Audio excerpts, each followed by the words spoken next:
दिल्ली के लिए बीजेपी का संकल्प पत्र पार्ट 2 जारी। छात्रों के लिए बीजेपी का बड़ा ऐलान, केजी से पीजी तक मुफ्त शिक्षा। बीजेपी का ऐलान, सरकारी शिक्षण संस्थानों में मुफ्त शिक्षा देंगे। प्रतियोगी परीक्षाओं के लिए युवाओं को 15,000 रुपए देंगे। बीजेपी का वादा, दिल्ली की स्वास्थ्य यातायात की समस्या दूर करेंगे। दिल्ली की हर समस्या करेंगे हल। बीजेपी ने कहा, दिल्ली में भ्रष्टाचार की करेंगे जांच। 10 साल में दिल्ली में कई घोटाले हुए, इनकी वजह से दिल्ली सरकार घाटे में। दिल्ली में आपदा के कारण कोविड महामारी के दौरान जहां ऑक्सीजन नहीं मिल पाती थी, अस्पतालों में बेड नहीं मिल पाते थे, उस समय सैकड़ों करोड़ रुपए इन्होंने माफ कर दिए शराब व्यापारियों के। 2026 करोड़ का घोटाला आपदा ने, आम आदमी पार्टी ने किया। डोमेस्टिक वर्कर्स के लिए डोमेस्टिक वर्कर वेलफेयर एसोसिएशन का गठन किया जाएगा और 10 लाख का जीवन बीमा और 5 लाख का दुर्घटना बीमा देने का भी वादा। तकनीकी शिक्षा के लिए ऐसे छात्रों को 1000 कमजोर वर्ग के अंत्योदय योजना शुरू करेगी बीजेपी। दिल्ली के कनॉट प्लेस में प्राचीन हनुमान मंदिर पहुंचे दिल्ली बीजेपी अध्यक्ष वीरेंद्र सचदेवा, भगवान की पूजा अर्चना की। वीरेंद्र सचदेवा ने केजरीवाल पर बोला हमला, कहा केजरीवाल ने की रामायण की गलत व्याख्या, हमारे धर्म का अपमान करने की कोशिश की। वीरेंद्र सचदेवा ने कहा कि ऐसा केजरीवाल ने पहली बार नहीं किया, ये अधर्मी लोग हैं। कल इन्होंने कहा कि राक्षस सोने का हिरण बनकर आया था। रावण को सोने का हिरण बताकर उस सोने के मुंह से जो शीश महल में सोना लगा है, अरविंद केजरीवाल आज तक बाहर नहीं आ रहे हैं। लेकिन ऐसी कौन सी रामायण इन्होंने सुनी है जिसमें उन्होंने श्री रामायण की भी गलत व्याख्या की है? ये हमारे सनातन का अपमान है, हमारी आस्थाओं का अपमान है। बीजेपी नेता प्रदीप भंडारी का केजरीवाल पर हमला, कहा अरविंद केजरीवाल चुनावी हिंदू हैं और उनके और उनके गुरु राहुल गांधी जी की रगों में तुष्टीकरण है। प्रदीप भंडारी ने कहा कि जिसे रामायण का अल्प ज्ञान हो, जो रटने के बाद भी रामायण को जनता के सामने ठीक से नहीं रख सका, केजरीवाल का चुनावी हिंदू चेहरा सामने आ गया। केजरीवाल पर बीजेपी के हमलों पर मनीष सिसोदिया का पलटवार, कहा केजरीवाल जी ने एक जनसभा में रावण से जुड़ी एक और टिप्पणी की और पूरी बीजेपी तुरंत रावण के बचाव में कूद पड़ी, जैसे वो खुद रावण के वंशज हों। मनीष सिसोदिया ने कहा कि बीजेपी की राजनीति इतनी गिर चुकी है कि अब वो रावण जैसे प्रतीक का सहारा लेकर अपनी झूठी बयानबाजी को सही ठहराने में जुटी है।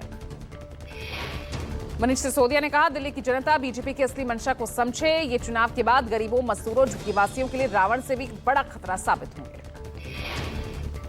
आप नेता प्रियंका कक्कड़ का बीजेपी पर निशाना, कहा बीजेपी को झूठे आरोप लगाने और फिर भाग जाने की आदत है।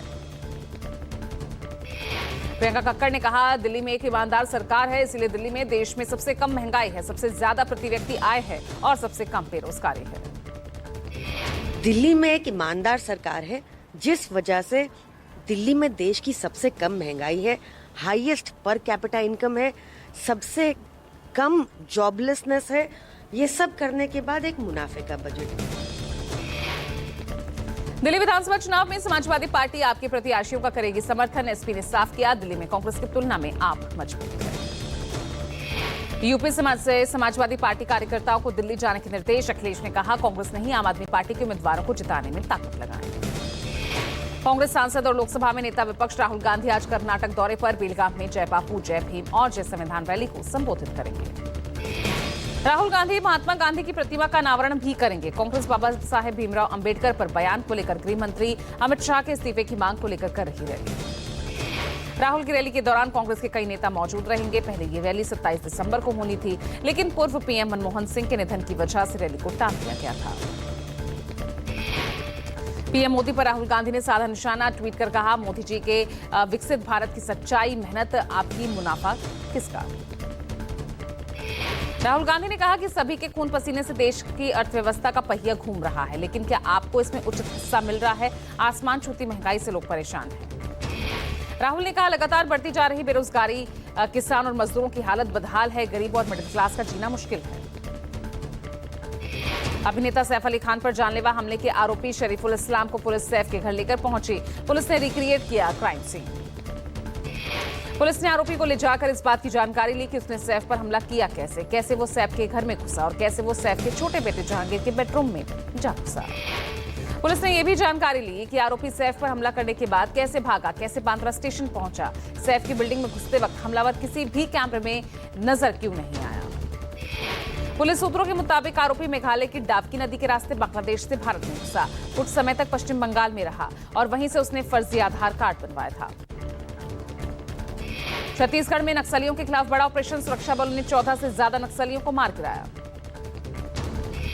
गरियाबंद में छत्तीसगढ़ और ओडिशा सीमा पर कुल्हाड़ी घाट के जंगल में हो रही मुठभेड़, मारे गए नक्सलियों से हथियार भी बरामद।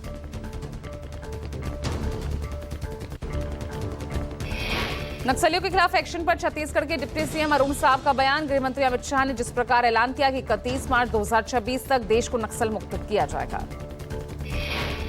अरुण साव ने कहा, नक्सलवाद से निपटने में हमारे जवान लगातार अपनी बहादुरी का प्रदर्शन कर रहे हैं। छत्तीसगढ़ को नक्सल मुक्त करने के लिए लगातार सफलताएं हासिल हो रही हैं। 1984 के सिख विरोधी दंगों में आज पूर्व कांग्रेस सांसद सज्जन कुमार पर आ सकता है फैसला। दिल्ली की राउज एवेन्यू कोर्ट हत्या के मामले में फैसला सुना सकती है। सिख विरोधी दंगों के दौरान 2 लोगों की हत्या से जुड़ा मामला 16 दिसंबर 2021 को कोर्ट ने सज्जन कुमार के खिलाफ आरोप किए थे तय। संभल दंगे के लिए गठित न्यायिक आयोग आज सुनवाई करेगा। यूपी सरकार की ओर से दंगों की जांच के लिए गठित 3 सदस्यीय न्यायिक आयोग संभल का दौरा करेगी और मामले की सुनवाई की जाएगी। सोमवार को जारी आधिकारिक बयान में ये जानकारी दी गई। संभल में 24 नवंबर को हुए दंगों के मामले में जांच के लिए राज्य सरकार ने 3 सदस्यीय न्यायिक आयोग का गठन किया था। संभल दंगे की जांच जारी है। 1 दिसंबर को डीएम और एसपी के साथ संभल की शाही जामा मस्जिद समेत दंगा प्रभावित इलाकों का निरीक्षण किया गया था। प्रयागराज में महाकुंभ का आज 9वां दिन, आज भी उमड़ी श्रद्धालुओं की भीड़। त्रिवेणी संगम घाट पर लगाई पवित्र डुबकी। महाकुंभ में आज 16 लाख से ज्यादा श्रद्धालुओं ने स्नान किया। अब तक 8 करोड़ 81 लाख से ज्यादा श्रद्धालुओं ने डुबकी लगाई। प्रयागराज पहुंचे पूर्व राष्ट्रपति रामनाथ कोविंद, बड़े हनुमान मंदिर में बजरंगबली के दर्शन किए। प्रयागराज के साथ अयोध्या में श्रद्धालुओं का सैलाब, हनुमानगढ़ी मंदिर में भक्तों की भीड़ देखी गई। प्रयागराज पहुंचे उद्योगपति गौतम अडानी, महाकुंभ में संगम में करेंगे पूजा अर्चना। लेटे हनुमान जी का भी दर्शन पूजन करेंगे गौतम अडानी। कनाडा के हेज फंड के साथ रिपोर्ट साझा करने पर हिंडनबर्ग की मुश्किलें बढ़ी। अडानी पर आरोप लगाकर सुर्खियां बटोरी थी। कनाडा के एक पोर्टल ने ओंटारियो की एक अदालत में दायर दस्तावेजों का हवाला देते हुए ये जानकारी दी। हेज फंड बड़े निवेशकों से पैसा लेकर लाभ कमाने के लिए प्रतिभूतियों समेत विभिन्न मदों से निवेश वो करती है। कनाडा की अदालत में वहां के एंसन हेज फंड के प्रमुख मोइज कासिम ने माना कि उनकी कंपनी ने हिंडनबर्ग सहित विभिन्न स्रोतों के साथ अपने शोध साझा किए। आपको बता दें, अडानी ग्रुप पर आरोप लगाकर हिंडनबर्ग ने पूरी दुनिया में सुर्खियां बटोरी थी। गोरखपुर दौरे पर यूपी के सीएम योगी, जनता दर्शन के दौरान मुख्यमंत्री ने लोगों की सुनी समस्याएं। गणतंत्र दिवस को लेकर भारत पाकिस्तान सीमा पर हाई अलर्ट पर। जम्मू कश्मीर में आतंकी हमले को लेकर अलर्ट पर सुरक्षा बल। आतंकियों के नापाक मंसूबों को नाकाम करने के लिए सेना, सीआरपीएफ, पुलिस के साथ संयुक्त गश्त भी कर रहे पाकिस्तान के आतंकियों की घुसपैठ कराने की कोशिश। आरजीकर अस्पताल कांड पर सियालदा कोर्ट के फैसले को ममता सरकार चुनौती देगी। बंगाल सरकार हाईकोर्ट से दोषी संजय रॉय को मृत्युदंड देने की मांग करेगी। मुख्यमंत्री ममता बनर्जी ने महिला डॉक्टर से रेप मर्डर केस में संजय रॉय को उम्रकैद की सजा सुनाए जाने पर निराशा जाहिर की। उन्होंने कहा कि वो इस फैसले से संतुष्ट नहीं।